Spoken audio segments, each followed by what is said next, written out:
Brandon, we were just talking, your 9th NHL season is upon us. What's that like? It's crazy. Coming into this league, I was just trying to hang on one game at a time, and to be 500 games in 9 years is pretty incredible. I feel very blessed to have done it with this organization and with the guys that have come before me as well.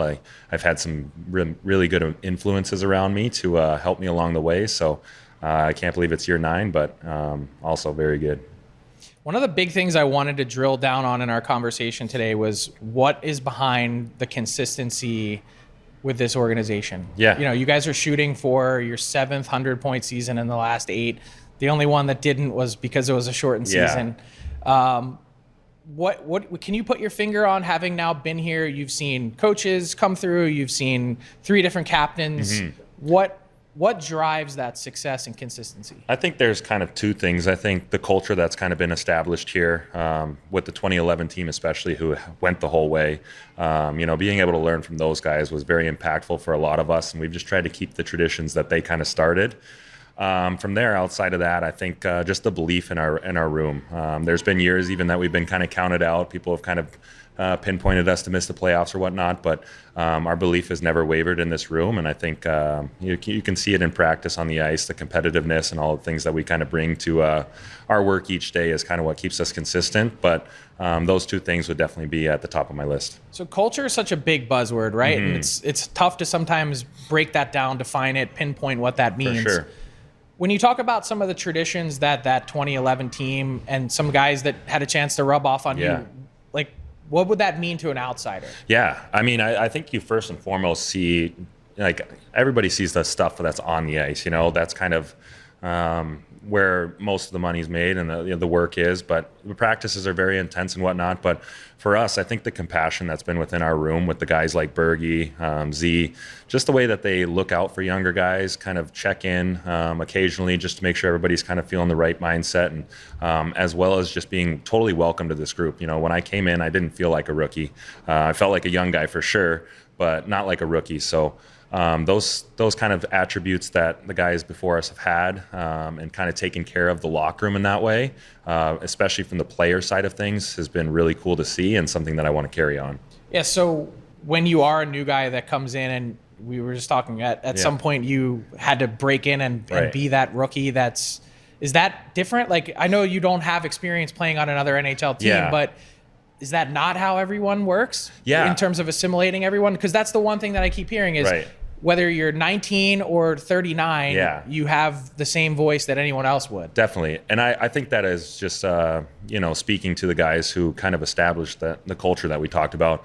I'm not sure if it is everywhere, because when guys come here traded from other teams and whatnot, instantly they always tell me how special it is here. So I take that into account and take it personally for sure. And, as I'm stepping into, these last years or older years of my career, I want to continue the leadership. So just trying to be my best and have some fun and be there for the guys as much as possible. All right, so not older years yet. Yeah, come on, you're still a young guy. I was trying to figure it out. Hockey wise, it just, as soon as you hit 30, you're just in your prime, man. Yep, 27. So, but like, for example, so last year, a guy, Mason Lohrei, jumps in and is such a big contributor to your team early. How might you, as someone that wants to carry that on, how might you have helped him? Just communicating, and as soon as he comes into the room, whether I know him or not, just kind of introducing him, putting my hand out, and talking to him a little bit. That's the things that the guys did for me. And as you just build relationships off the ice, you start to feel more comfortable. Your confidence begins to build. So those things are important for all of us. I think when I'm more vocal and guys are more vocal towards me in the room, it makes me feel better. So I think we have a really good balance with that here. It feels like communication is kind of right at the forefront of that, because I was just talking to Coach, and he was saying, look, this is a guy in Mason that can probably do more and will continue to do more, but you guys have a really established core, especially on the back end, with the 4 of you that are there right now. Now adding in, of course, Big Z. There's only one Big Z. Right. What do you guys call him, by the way? Zads now is what I've been calling him. All right, so that's an important distinction. Yes. But when you have a guy that is probably knocking on the door to eat up more minutes and to get more opportunity, what's the communication like from the coaching staff to say, hey, like, not only is everyone competing, but we might need to shorten your your minutes on a given night so that he might get more. For sure. I think throughout anything, and Monty's been very good with it over these past couple of years. I mean, when we got Dmitry Orlov a couple of years ago in trades, there was some of us even getting healthy scratch for the second part of the season there. And we just communicated well through it. It wasn't against any of the players. We just had a surplus of defensemen that could play and needed minutes. So as long as that communication's there, I feel like all of us are professionals and understand. But I think we're all rooting for each other too. I am, for sure. I don't think that holding any sort of grudge or trying to really compete for certain things with your teammates is going to be that helpful. So I think we're going to compete on the ice as hard as we can, push each other, but mainly encourage each other just to play the game as best as we can. And if it's Mason's night one night where he's having a great night and then it's mine the next, that's fantastic. We all contribute. I don't ask this question at all pointing to guys that were here in the past or not, but is this the best defense that you guys have had top to bottom, you think? It feels pretty good. It's definitely the biggest. So it's been fun to be out there in preseason games. I've played with pretty much everybody on the left side so far.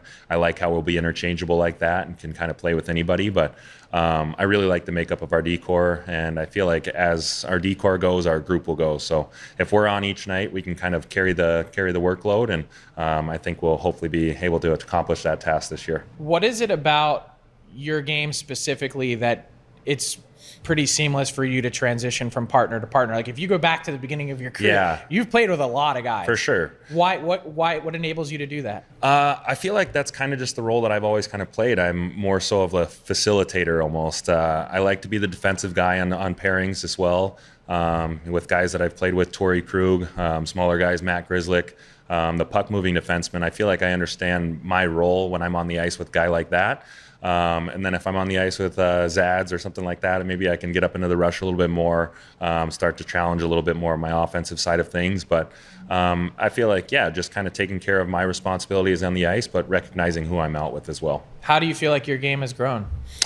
I think it's grown a lot over the past 9 years in the ways of just, being a little bit more consistent. I try to not get too high and too low throughout the years.